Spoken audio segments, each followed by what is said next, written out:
Здравейте, съратници! Днес сме се събрали да почетем 129 години от смъртта на една от най-великите личности в нашата история. На един от най-великите държавници, който със силната си ръка пося семето на българския национализъм. Национализъм, който всички от нас днес, които сме се събрали тук, носим и държим в себе си. Стефан Стамболов, роден на 30 януари 1854 година в град Търново. Първоначално учи в родния си град, а след това заминава за Одеса, където следва в духовната семинария.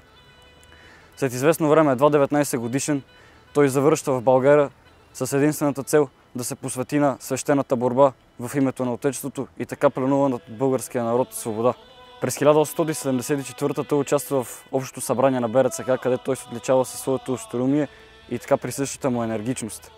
Години след това, когато се организира въстанието, което е кулминационен момент на нашето национално-освободително движение и възраждане, априлското въстание, той е избран за ръководител на първия революционен окръг със седалище Търново. След освобождението, Стефан Стамболов е вбесен от решението на великите сили, което разкъсва България на части и хиляди българи остават извън земите на своето отечество.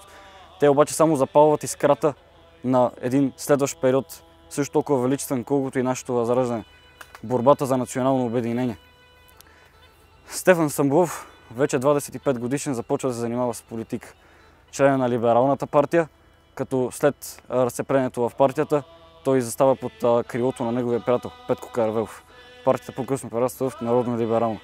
На 8 срещу 9 август 1886 в България от русофили е организиран преврат, който има за цел да свали княз Александър Батенберг от престола.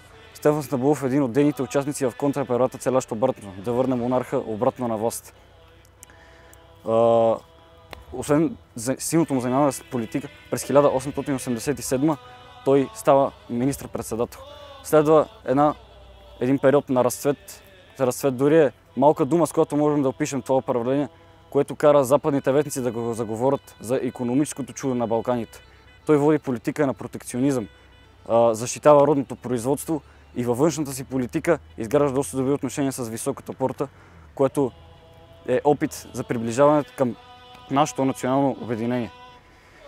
Макар силната му политика и истинския национализъм в неговите действия, има опозиция, която опозиция не може да се похвали с... която опозиция изобщо не желае правителството на Стефан Стамболов да управлява поради незнайни причини, поради репресиите, които той налага и поради цензурите на вестници и други личности. Така Стефан Стамболов през 1895 година е убит по най-жесток начин в София, разсечен с ятагани и умира по-късно от своите рани, не умира веднага на място. Така по този начин България се сбогува с един от най-великите си държавници, един от най-великите си държавници, един от най-достойните български националисти, живели някога. Стефан Стамболов бе водач, велик не само за онова си време. Той е велик духовен водач и за нас, днешните националисти. С своята мъжественост и решителност ние сме длъжни да се борим и да страдаме под свещеното знаме на българския национализъм, така както правиха хората като Стефан Стамболов. Благодаря ви, да живее България! Момчета, в такива моменти трябва да добивате още повече кураж, удовлетворение и радост. Защото виждате в какво състояние е този гроб. Този гроб наподобява и на нашата държава днес. Разсипан. Буранаци изплуват от него. Никой не го поддържа. И въпреки това, вие донесохте на гроба на този велик български водач един ценен, скъп дуализъм на младото, на свежото, на храброто, там, където смъртта вирее. И този дуализъм трябва не само да впечатлява вас самите, но трябва да сте сигурни, че днес Стамболов ви благодари и се гордее с вас. Колкото повече останки има от минали епохи, толкова повече младите българи ще започват да се бият още по-жертвоготовно.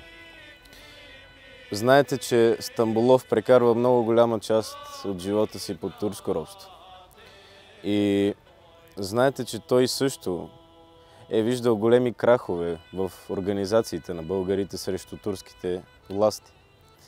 Знаете, че той до последно не се отказва и когато съзира най-сетне бляна идеала на толкова българи в продължение на 5 века да се изпълва, той тогава си казва: в крайна сметка бяхме прави. В крайна сметка слабите, които добиват кураж, спечелват своето бъдеще и своята свобода.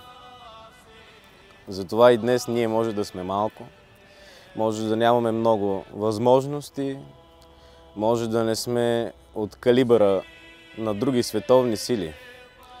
Но именно защото имаме кураж в сърцата, любов и памет, примера на нашите предци, именно заради това бъдещето ще ни принадлежи.